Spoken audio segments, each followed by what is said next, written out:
నల్ల డ్రెస్సులు వేసుకున్నారా, తలకాయ పూర చేతిలో పెట్టుకున్నావా, ప్రజలకి పరిశాన్ చేయడం. అంతేగాని అఘోరి తత్వం కాదు. అఘోరి మీడియాలో రాదు ఫస్ట్. ఓకే, మీ చిన్నప్పుడు మీడియాలు లేవు, టెలివిజన్ లేవు, ఫోన్ లేకుండా. ఎగ్జాక్ట్లీ గురించి. అంటే చాలా మంది కూడా అదే చెప్తా ఉన్నారు. అంటే కుంభమేళకు కొన్ని లక్షల మంది అఘోరీలు వస్తూ ఉంటారు. మళ్ళీ తర్వాత అయిపోయిన తర్వాత వాళ్ళు ఎక్కడికి వెళ్తారు అనేది కూడా ఇప్పటి వరకు ఒక మిస్టరీగానే ఉంటది అనేది ఒక న్యూస్ అనేది ఉంది. అందరికి వాళ్ళ మీరు చెప్తున్నట్టు అంటే తెలుగు రాష్ట్రాల్లో కూడా కొంతమంది అఘోరీలు అఘోరాలు అని చెప్పేసి చాలా వరకు హల్చల్ చేయడం జరుగుతా ఉంది. సో వాళ్ళంతా ఫేక్ అని అంటారా మీరు? అంతా ఫేకే. అక్కడ సౌత్ ఇండియాలో నీకు అఘోరి అన్నప్పుడు ఫస్ట్ ఈ జనం ఒకటి కనిపిస్తుంది మెల్లో. ఓకే గురు. రాకేష్ నాథ్ ఒకడు ఉంటాడు, హైదరాబాద్ ఉంటాడు రాకేష్ నాథ్. వాడు అప్పుడప్పుడు టీవీలో వస్తూ ఉంటాడు. గురుబాయి గారి శిష్యుడు ఆయన. అంతే తప్ప మన సౌత్ లో అఘోరి వాళ్ళు అంత ఎవరు లేరు. ఎవరు చూసినా అఘోరి అంటున్నారు. మా కాశీ పోయొచ్చి అఘోరి అయ్యా ఓ తలకాయ పూర పెట్టుకుని తిరగడం. మొన్న ఆడేవాడు సెకండ్ వాడు ఆడది కాదు, మగవాది కాదు. కన్నతల్లికి ఇజ్జత్ తీసి అందరు పరిశాన్ చేసి మొత్తం స్టేట్ అంతా ఆగవాన్ చేసి మా డిపార్ట్మెంట్ లో ఎప్పటిదాకా మా దగ్గరకు వస్తే యాక్షన్ మేము తీసుకుంటాం. ఆ స్టేట్ లో ఉండే వాళ్ళు యాక్షన్ తీసుకోరు. నేను చాలా సార్లు మీడియాలో చూసా. ఎగ్జాక్ట్లీ గురించి మా క్వశ్చన్ కూడా ఇప్పుడు నెక్స్ట్ అదే నాది. అంటే ఇంత అంటే మీరు ఇంత పవిత్రంగా మీరు ఇట్లాంటి సాధనలో మీరు ఉన్నారు, కాకపోతే మీ పేరు చెప్పుకొని చాలా మంది ఇట్లాంటి మిస్యూజింగ్ అనే చేస్తా ఉన్నారు. మీడియాలో ఎప్పుడు కానీ మీడియా వాళ్ళు పోయి ఇంటర్వ్యూ తీసుకుంటారు, కానీ వాళ్ళ దగ్గర మీరు సాధు అన్నొకరికి ఒక ఐడి ప్రూఫ్ అనేది ఉంటది కదా. మరి వాళ్ళు ఎవరు కానీ ఇప్పటిదాకా వాళ్ళని అడగలేదు మీ గురుగారు ఎవరు, మీకు ఐడి ప్రూఫ్ ఎవడిచ్చాడు అఘోరి అని.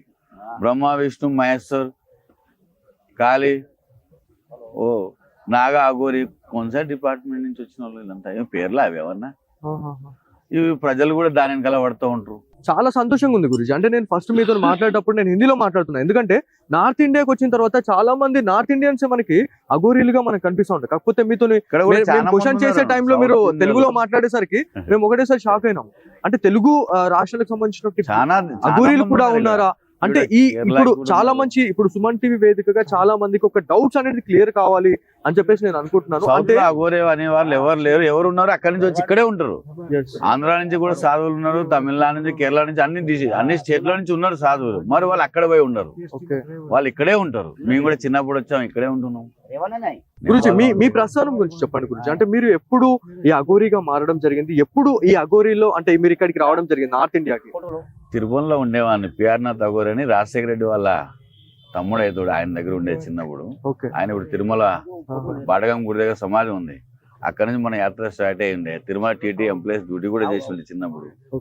ఇంకా 1 వదులుకొని గోరఖ్పూర్ వచ్చి ఆదిత్యనాథ్ దగ్గర చాలా నికట్ గా ఉండేవాడిని చిన్నప్పుడు. అక్కడి నుంచి నేపాల్ వెళ్ళాను, నేపాల్ లో సాధన చేసుకున్నాను. అంటే అఘోరి అనేది ఏకాంతమే. అదే గురుజీ, అంటే ఎందుకు రావాల్సి వచ్చింది? ఏమైనా స్పెసిఫిక్ రీజన్స్ ఏమైనా ఉన్నాయా? అంటే అఘోరి అంటేనే అదొక నిజంగా చెప్పాలంటే చాలా మందితో మేము మాట్లాడాము. అంటే వాళ్ళ అంటే స్వయంగా వేసుకునే ఒక శిక్ష లాంటి దానిలాగా ఉంటది అని చెప్పేసి కూడా టీవీలలో ఎంత కనిపిస్తుంది అన్ని ఫేక్. ఓకే, అఘోరి అనేది శాంతి స్వభావంగా ఉంటారు, ప్రజలకి మంచి చేయాలనే ఆలోచన ఉంటది, కానీ ఎవరు చెడు చేయాలని ఉండదు. తలకాయ పూరలు ఎత్తుకో రోడ్లో తిరుగుతుంటుండి అంత పబ్లిక్ వేస్ట్ చేయడం అంత ఫాల్తు. మా దగ్గర కూడా ఉంటాయి, సేఫ్టీగా ఉంటాం మేమంతా. రోడ్లో పట్టుకొని తిప్పుకోవడం కాదు కదా, అదొక సాధన కదా, ఒక గుడి. సో మీరు లోక కళ్యాణార్థం ఇంత చేస్తా ఉన్నారు, సాధన చేస్తా ఉన్నారు, ఏదో ఇట్లాంటి చేస్తా ఉన్నారు, కాకపోతే ఇట్లాంటి మిస్యూజింగ్ అనేది జరుగుతా ఉంది. ఒకవేళ అట్లాంటి వాళ్ళు మీకు చిక్కినట్లయితే మీరు వాళ్ళపైన ఎలాంటి యాక్షన్ ఉండబోతాం? గుడలు ఇప్పేస్తాం, ప్యాంట్ షర్ట్ వేసేస్తాం. మాకు దొరుకుతాయి డైరెక్ట్ ప్యాంట్ షర్ట్ వేసేస్తాం, తీసేసి వాళ్ళు అన్ని ఇప్పేసి గుడలు ఇప్పేసి చక్క వేసేస్తాం. మాకు దొరకట్లే, మాకు దొరికితే అందరిలో చూసా వాడు నాకు దొరికితే ఆడ గుడ్లు వేసి ఒలవలు పెట్టేవాడిని, ఎందుకంటే ఇవన్నీ తప్పను. ఎగ్జాక్ట్లీ గురుజీ, చాలా మంది కూడా అదే కోరుకుంటా ఉన్నారు. అంటే అఘోరీలు నాగసాధువులు వీళ్ళని ఎవరైతే చూస్తా ఉంటారో వాళ్ళని ఒక దైవారాధ్య ఎవరైతే మనం దేవుళ్ళ లాగా చూస్తా ఉంటాం. మేము కూడా వచ్చిన తర్వాత మీరు ఎలా మాట్లాడతారు ఏంటి అని చెప్పేసి చూస్తే చాలా శాంతియుతంగా ఉన్నారు, మీరు శాంతివంతంగా ఉన్నారు. అఘోరి అనేది శాంతి స్వభావం, ఎవరితో గొడవలు ఉన్నాయి, ఎవరికి శాంతి డిస్టర్బ్ ఉన్నది. ఎప్పుడు ఏ రూపంలో ఉంటాం కనపడం. కానీ నువ్వు బ్లాక్ డ్రెస్ అని కాదు. ఇప్పుడు మా అందరూ ఒక అఘోరికి ఒక ఈ నల్ల డ్రెస్ ఎందుకు వేసుకుంటాం అంటే దీంట్లో అన్ని కలిసిపోతాయి. ఇటు కూడా కలిసిపోతే చలి ఎక్కువ ఉంటుంది, ఎండ అన్ని వస్తువులు దీన్ని అర్థం చేసుకుంటారు. చీకటి ఎప్పుడు చీకటికి ఒక రూపం ఇది, అంతేగాని మేము గుడలు లేకుండా కూడా తిరుగుతూ ఉంటాం. ఏదో ప్యాంట్ షర్ట్ వేసుకొని అఘోరి కనపడే రూపం ఎట్లా అని. మరి వాళ్ళకి మెల్లో ఇది ఉండాలి, అప్పుడు వాళ్ళు మా సంప్రదాయానికి. ఏంటి గురించి అంటే ఏంటి అది? నాత్ ఇది. ఓకే, ఇది నాత్, ఇది పవిత్రి. జనవు నాథ్ పవిత్రి. ఓకే. అంటే ఇది మీ గురువులు ఇచ్చారా లేకపోతే ఎలా? గురువులే ఇస్తారు. ఓకే. ఇది ఇచ్చిన తర్వాత మనం దీక్ష అయిపోయాం, వాళ్ళకి మనం శిష్యులు అయ్యాం, వాళ్ళకి కొడుకులు అవుతాం. ఓకే. అప్పుడు గురువుగా ఆచరణలో ఉంటే కొన్ని సంవత్సరాలు అయిన తర్వాత ఒక లెవెల్ వస్తే గురుగారు ఒక లెవెల్ ఉన్న ఒక పొజిషన్ అనేది వస్తుంది. సో ఇది కూడా ఒక చదువు అభ్యాసం. ఒక 12 సంవత్సరాలు అభ్యాసం చేసిన తర్వాత ఆనందం అయితే ఆ రూట్లో పోతారు, లేదా మళ్ళీ వాటింటికి వాటి రూట్ వెళ్ళిపోతారు. చాలా మంది ఈ వీడియో చూసినటువంటి తెలుగు రాష్ట్రాల ప్రజలు గురుజీ ఎక్కడి నుంచి వచ్చారు అని చెప్పేసి కూడా చాలా మంది అనుకుంటున్నారు. సో ఏ జిల్లా నుంచి వచ్చినారు, ఏ రాష్ట్రం ఉంది? నేను వచ్చింది నేపాల్ నుంచి, పుట్టింది కృష్ణాదిగూడెం, స్టేషన్ కనుపూర్ అక్కడ పుట్టా. వరంగల్. వరంగల్ ఓకే. వరంగల్ డిస్ట్రిక్ట్. చిన్నప్పటి నుంచి ఇక్కడ ఉంటే అప్పుడప్పుడు వచ్చిపోతా ఉంటా, చూసిపోతా ఉంటా అక్కడ వచ్చి. ఓకే. మరి నేను ఎప్పుడు మీడియాలో కనపడినా ఎప్పుడు కనిపించలేదు గురుజీ. చాలా మంది ఉంటారు నాకు, గురుగారు మీడియాలో వద్దామా అని. మీడియాలో ఏం చేసుకుంటా, ఈరోజు కుంభమేళ ఉన్నందువల్ల మీకు అవసరం దొరికింది కానీ మీ మీడియాలో రావు, ఓకే. ఎందుకంటే మీడియాలో పోవడం మీకు అలవాటే లేదు. గురుజీ. శాంతిగా ఉండాలి. ఓకే. సో ఎప్పుడైనా అంటే ఇంటికి ఎప్పుడైనా వెళ్ళడం జరుగుతుందా, అంటే తల్లిదండ్రులని కలవడం కానీ అలాంటిది ఏమైనా? వెళ్తాం కానీ వాళ్ళ ఇంటి దగ్గర మన వస్తువులు తీసుకోం, ఓకే. వాళ్ళు చూడడానికి. వాళ్ళు కూడా భక్తులే అంతే, ఓకే. నా వాళ్ళు అనేది ఉండదు, అంతా నా వాళ్ళు కదా. ఓకే గురుజీ. దర్శనం ఇస్తాం, అందరికి దర్శనం ఇచ్చినట్టే ఇస్తాం కానీ ఎక్కువ భక్తుల దగ్గరే ఉంటాం మనం. ఓకే. ఇంటికి పోయి వాళ్ళ దగ్గర చాలా మందికి అఘోరి అనగానే దైవారాధ్య దేవతలాగా కనిపిస్తా ఉంటారు, దేవుళ్ళ శివతత్వమే కదా, శివతత్వంగా మనం చూస్తా ఉన్నాం. కాకపోతే నిరాకారం. భూత ప్రేతాలని కూడా ప్రారదోలే శక్తి ఈ అఘోరీలకు ఉంటది అని చెప్పేసి చెప్తా ఉంటారు. మీ వల్ల సాధ్యం అవుతుందా గురుజీ? అన్ని ఉంటాయి, గుర్తులో ఉంటాయి, పబ్లిసిటీలో ఏం కనపడవు. ఇప్పుడు ఎవరి కష్టం వచ్చిందో వాళ్ళ దగ్గర వస్తే వాళ్ళు సింపుల్ గా ఉంటారు కానీ పెద్ద దుకాణదారి పెట్టుకునేది అంత ఉండదు. ఓకే. ఈ భూమి పైన అన్ని ఉన్నాయి. ఇప్పుడు మీ తాత ముత్తాత నువ్వు చూసా? లేదు గురుజీ. సో లేదనేసి మరి ఇప్పుడు ఆయన లేడంటే నమ్ముతాను. ఆయన లేకపోతే మీ నాన్న లేడు, మీ తాత లేడు కదా, ముత్తాత ఉంటేనే కదా మీరు వచ్చింది. కనపడరు, మరి ఉన్నారు. అట్లా దయ్యాలు భూతాలు ఉంటాయి. ఇప్పుడు గాలి వీరుస్తున్నాయి కదా, దీనిలో స్కోపింగ్ పెట్టుకొని చూస్తే కొన్ని వేల ఆత్మ లోపల వస్తూ ఉంటాయి, పోతూ ఉంటాయి.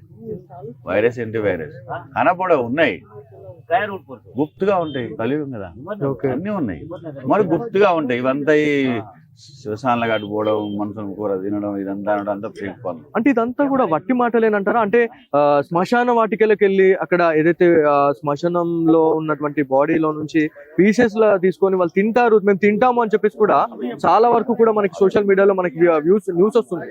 సో ఇదంతా ఫేక్ అంటారా? అట్లంతా ఏముండదు, అంతా ఫేకే. మీరు ఆ ఫేక్ లో పోకుండా దక్షిణ భారత విశేషంగా గుర్తు పెట్టుకోండి. నాగ సంప్రదాయం, అఘోరి సంప్రదాయం ఒకటి ఉంది. మనుషుని చూసి గుర్తుపట్టండి, పాలతు మనుషులతో పెట్టుకొని పరిశాన్ కావద్దు. గురుజీ, మీ అఘోరీలలోనే ఇంకా ఏమైనా దీంట్లో అంటే ఇట్లా స్టేజెస్ ఏమైనా ఉంటాయా? అంటే మీరు ఒక స్పెసిఫిక్ గా ఇప్పుడు తాంత్రికంగా అట్లాంటివి సంబంధించిన అట్లాంటివి కూడా మాకు ఎన్నివే ఉంటాయి, గుప్తగానే ఉంటాయి, పబ్లిక్ లో ఏం రావు. మరి సింపుల్ గా ఉంటాం. మాతో ప్రజలు భయపడాల్సిన అవసరం లేదు. విశేషంగా దక్షిణ భారత్లో కొంచెం జాగ్రత్తగా ఉండండి. ఫేక్ ఏదో వచ్చినప్పుడు వాళ్ళని యాక్షన్ తీసుకోండి, వదలకుండా. థ్యాంక్ యూ గురుజీ, ధన్యవాదాలు. సో ఇది మొత్తానికి త్రివేణి సంగమంలో తెలుగు రాష్ట్రాలకు సంబంధించినటువంటి చాలా మంది గురుజీలను అయితే మనము సుమన్ టీవీ ఎక్స్క్లూజివ్ గా చూపిస్తా ఉంది.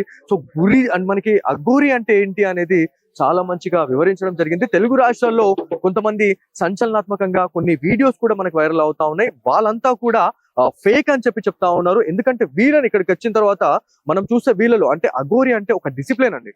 సో ఒక శాంతి స్వరూపంగా మనం చెప్పుకోవాలి. నిజంగా చెప్పాలంటే శివనామ స్మరణతో వీళ్ళు ఉంటా ఉంటారు. కాకపోతే తెలుగు రాష్ట్రాల్లో కొంతమంది ఇట్లాంటి అఘోరీల పేర్లు చెప్పుకొని వాళ్ళు ఇట్లా మిస్యూజ్ చేయడం అనేది మాత్రం ఖచ్చితంగా తప్పు అని చెప్తా ఉన్నారు. సో ఇది ఇవాళ Suman TV special story. Camera person Sai కృష్ణతో బాలు, సుమన్ టీవీ, ప్రయాగ్రాజ్.